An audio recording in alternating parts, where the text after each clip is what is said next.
Welcome back. Go Wichita is the Convention and Visitors Bureau here in the City of Wichita. They just recently got their budget approved, or their funding by the City of Wichita for the amount of a little bit over $2 million, I believe. And City Council did that just this last week, in fact. And Bob, you were at that meeting and got up and spoke and asked for some information about Go Wichita. What exactly happened? Tim, this is an issue I've been working on for over 2 years, and that is that the City of Wichita has not only the Convention and Visitors Bureau, but two other quasi-governmental agencies, I call them, that are funded almost entirely, in the case of two of them anyway, through the power of government to tax. They do a governmental function that some cities or counties keep in-house, but yet they don't want to comply with the provisions of the Kansas Open Records Act, as like the city or county or school district itself must do. So I asked a couple of years ago for some records from this agency, Go Wichita. It refused to comply, citing that it is not a public agency as defined in the Open Records Act. Now, when citizens or journalists, for that matter, have trouble with this, there's three avenues that they can take. One would be to ask the local district attorney for help in this. One would be the Kansas Attorney General, ask for help there, or pursue private legal action.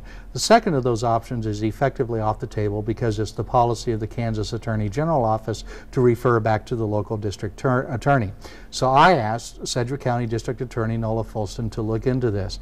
After 14 months, they came up with a decision, which was they agreed with these other three agencies that they are not public agencies under the Open Records Act. Nonetheless, I appeared at the Wichita City Council this week asking the City Council that as a condition of approving this contract, that Go Wichita Convention and Visitors Bureau just simply acknowledge that they are in fact a public agency as defined in the Open Records Act, and that they follow and satisfy records requests under that law. And that didn't happen. There was a motion made to that effect, but it did not receive a second. So at least 6 or 7 city council members, plus I think the city attorney is very much opposed to this. And you know, I got the feeling that City Manager Bob Layton was kind of uncomfortable with the situation. I haven't spoken to him about this, but I think that he was kind of uncomfortable with the city's position about secrecy of these items. And Randy, you happened to be at the same meeting for an entirely different reason, but you were there and you saw what was going on and actually got up and spoke about it.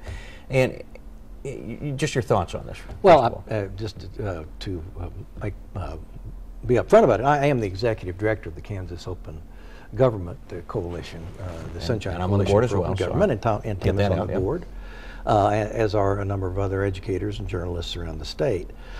My take on it is this is just one of the silliest things I have ever seen. Clearly, Go Wichita fits under the definition of a public agency. 85% of its funding. Yeah, let's make this so people at home understand what's going on here. Go Wichita is a private entity, yet they are funded by taxpayer dollars, correct? Or for the most part. What Go Wichita is another example, essentially, of the City of Wichita privatizing something. Mm-hmm. In this case, privatizing its downtown and economic development efforts under this organization called Go Wichita, which in effect shields it from the Kansas Open Records Act. At the same time, by law, any unit of government that gets the majority of its funding from tax money is in fact a public agency, and Go Wichita gets 85% of its funding from city taxes. Nobody thinks Go Wichita is doing anything wrong, although we don't know because they won't show us all their records. But the idea that an agency like this that gets this millions of dollars from the city would not agree willingly and happily to comply with the Open Records Act is really some of the greatest governmental foolishness that I've run across. And the level of understanding of the Kansas Open Records Act on the City Council is in fact appalling. Now we know that Gary Riebensdorf, the city attorney, is in the past been pretty hostile to open records information. He's gotten in trouble several times with open government's issues. He's gotten scolded. The city's had to go through some hoops to correct and apologize and fix things.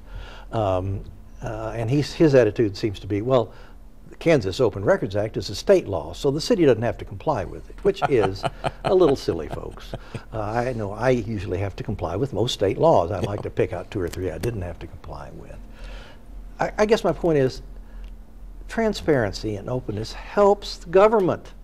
It's great for government officials. It's great for government agencies. It creates public trust.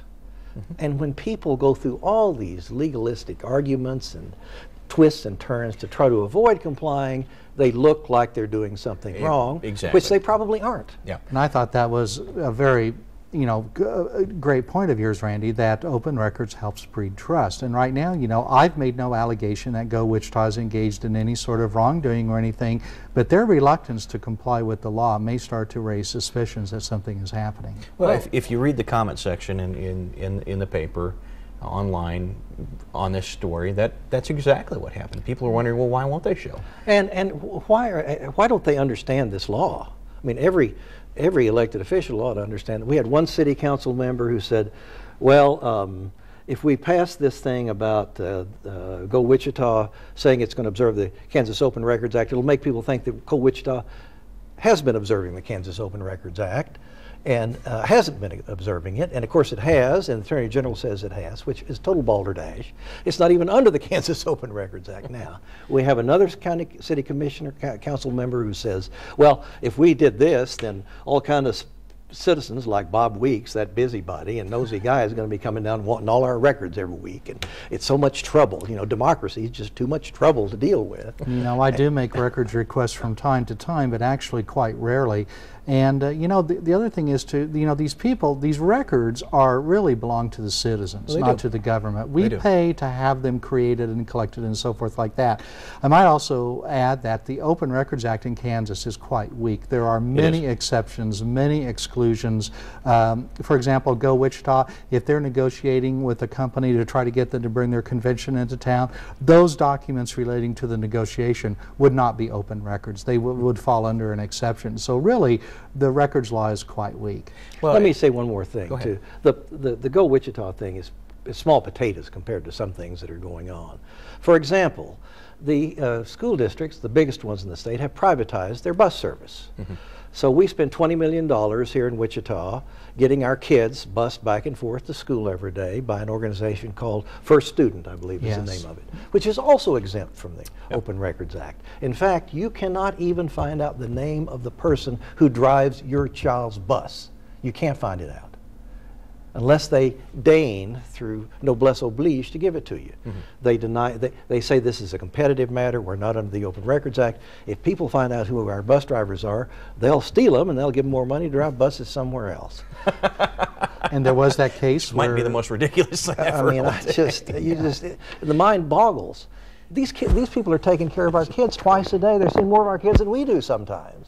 And there's been instances of taking pictures of young children and problems with kids. It's happened in Wichita, and in fact, if I remember correctly, in that case, it was very difficult to get the information about the bus driver. Parents were outraged, and rightfully so. And they even went to Topeka to try to get the state to deal with this. Of course, the legislature, in its infinite wisdom, would not deal with it.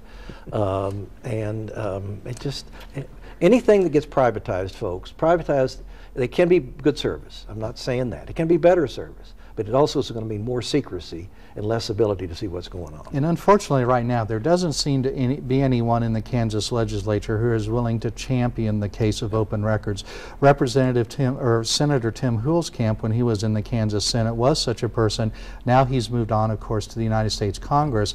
I don't think anybody stepped up to take his place. We do. We have some sympathizers. Representative Joanne Podorf here in town, and Senator Gene Schodorf, and there's a couple of senators up in the Topeka area. But Bob's right. It's just laying there now. Yeah, that's too bad. Well, Bob, what's the next step in this thing before we go to break? Well, Tim, the next step is for me to pursue a private legal action, and I've actually raised some funds to do that, but it would take a lot more money to be able to do that. I continue to hope to pressure in the court of public opinion that, for example, the mayor or the city manager might come to realize, as Randy has said, that it is in the city's interest to promote this openness and transparency. Mayor Brewer says over and over, we need to be transparent in everything we do. He believes they are. This is a really time to, to suck it up and say, Go Wichita, please submit, please, follow what I believe is the clear intent and spirit of the law. Time to put up or shut up. Easiest thing in the world to do. Yeah, easiest thing in the world. Absolutely. Thanks, guys. Let's take another commercial break. We'll talk about Arizona immigration when we come back.